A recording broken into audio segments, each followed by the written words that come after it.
Hello students, पिछली videos में हमने 2 पार्ट्स पढ़े हैं दिस इज़ जोडीज़ फॉन चैप्टर के।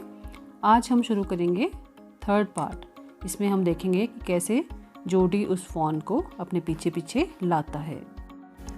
Movement directly in front of him startled him so that he tumbled backward. अब वो आपको याद होगा, हमने उसमें पढ़ा था कि जोडी छोटे छोटे खुरों के निशान ढूंढ रहा था, क्योंकि उसे याद था कि जो हिरनी का बच्चा था वो अपने चारों पैरों के बल रेत पर गिरा था। तो उस रेत में जोडी छोटे छोटे खुर जो थे फॉन के, उनके निशान ढूंढने लगा, क्योंकि रात की बारिश ने शेरनी और बजर्ड पक्षियों के पदचिन्हों को छोड़कर बाकी सारे निशान धो डाले थे। अब ठीक उसके सामने हलचल हुई। Movement directly in front of him startled him so that he tumbled backward. उससे एकदम वो चौंक गया और पीछे की ओर लुढ़क गया। The fawn lifted its face to his. हिरन के बच्चे ने अपना चेहरा उसके चेहरे की ओर उठाया। It turned its head with a wide wondering motion and shook him through with the stare of its liquid eyes.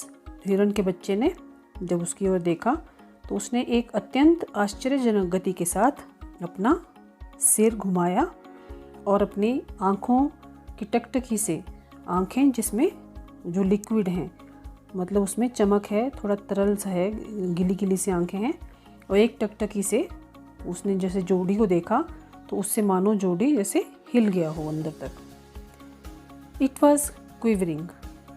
बच्चा जो था वो काँप रहा था। It made no effort to rise और रन। तो उसने, बच्चे ने दौड़ने की अथवा उठने की कोई कोशिश नहीं की। Jody could not trust himself to move. Jody को अपना हिलने डुलने का विश्वास नहीं हो रहा था, मतलब वो एकदम जड़वत हो जाते हैं बिना मूवमेंट के। वो वहाँ खड़ा रह गया टकटकी लगाए। He whispered it's me. तो वह फुसफुसाया, ये मैं हूँ। The fawn lifted its nose scenting him. हिरन के बच्चे ने अपना नाक ऊपर को उठाया और उसे सूंघा। He reached out one hand and laid it on the soft neck. तो जोडी ने अपना एक हाथ आगे फैलाया और उसकी कोमल गर्दन पर रख दिया। The touch made him delirious. उसके स्पर्श ने उसे बहुत, मानो जैसे एक्सट्रीमली वो एक्साइटेड हो गया। उसके अंदर एक झुरझुरी सी दौड़ गई उसको टच करने से उसे जो फीलिंग हुआ। He movement forward on all fours until he was close beside it. फिर वह अपने हाथों पैरों के सहारे तब तक आगे बढ़ता गया जब तक कि वह उसके पास नहीं पहुंच गया। किसके पास? फॉन के पास। He put his arms around its body. उसने अपनी भुजाएं उसके शरीर के चारों ओर डाल दी। A light convulsion passed over it but it did not stir. तो एक हल्की सी कंपन हिरन के बच्चे के शरीर में हुई, पर ये हिला नहीं। कन्वल्जन होता है शिवर, जैसे कांपना, कंपकपी। He stroked its side as gently as though the fawn were a china deer and he might break it. उसने उसकी पसलियों को इस प्रकार से कोमलतापूर्वक सहलाया जैसे वो बच्चा चीनी मिट्टी का बना हो और वो कहीं उसे तोड़ ना बैठे। Its skin was very soft. इसकी त्वचा बहुत ही कोमल थी। It was sleek and clean and had a sweet scent of grass. तो ये बहुत ही चिकना था। चिकना मतलब बहुत सॉफ्ट, स्मूथ, चमकीला था, और उसमें से घास की मधुर सी एक गंध आ रही थी, मीठी सी, और बहुत साफ़ सुथरा था वो बच्चा फान का।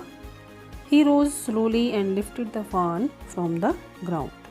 वह मतलब जोडी धीरे से उठा और उसने बच्चे को, फॉन को धरती से ऊपर उठा लिया। Its legs hung limply.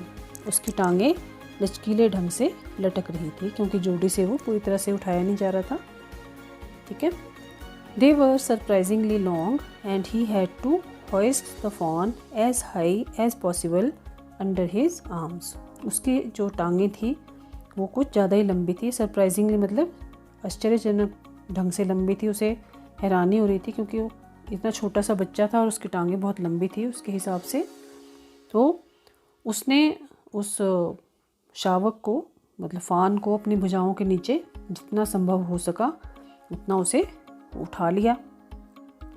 He was afraid that it might kick and bleed at sight and smell of its mother.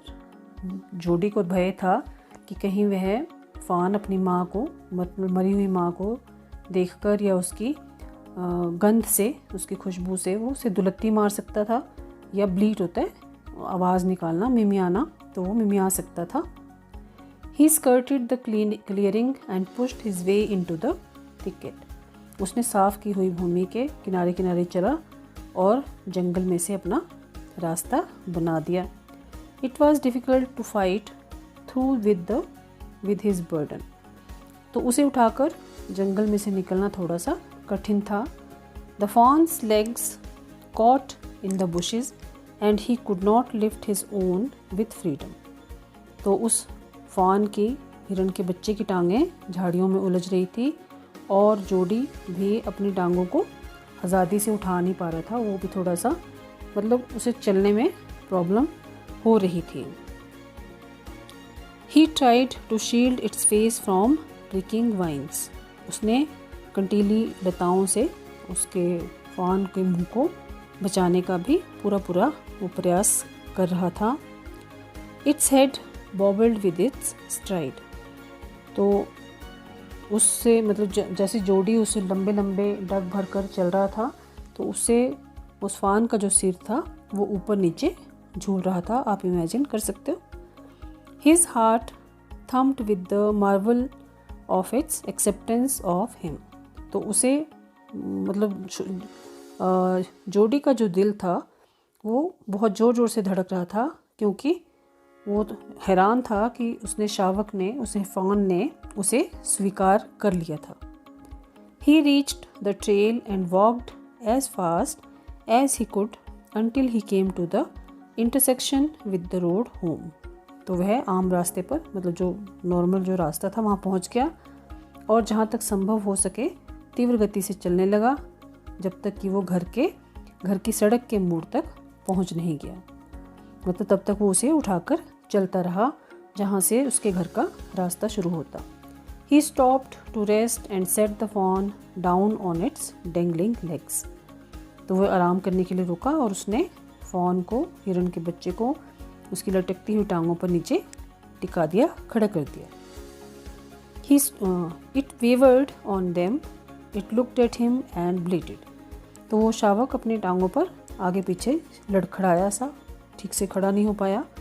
फिर उसने जोडी की ओर देखा and bleated. Bleated means मिमियाना। He said and chanted, I will carry you after I get my breath. तो जोडी को लगा कि वो उससे कुछ कह रहा है। जोडी ने उसे कहा कि मैं तुम्हें उठा लूँगा, थोड़ा मुझे मतलब सांस तो लेने दो, मैं थोड़ा सांस लेने के बाद तुझे उठा लूँगा।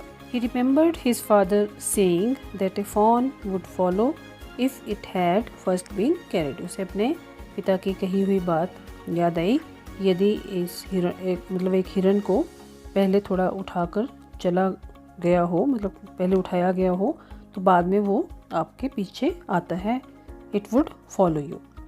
So he startled away slowly. तो वो धीरे धीरे चलने लगा। कौन?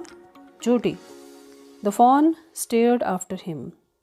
fawn उसकी ओर टकटकी लगाकर देख रहा था। He came back to it and stroked it and walked away again. तो वो वापस आया और उसने वापस आकर उसकी ओर आया और उसे थपथपाया और फिर से चल पड़ा।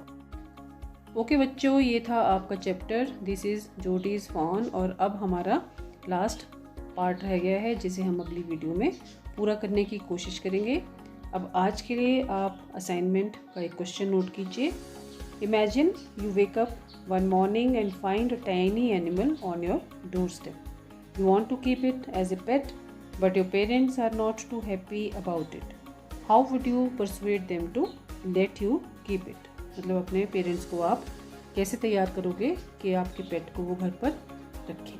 ठीक है, तो ये आपकी असाइनमेंट है। ओके बच्चों, बाय बाय, थैंक यू।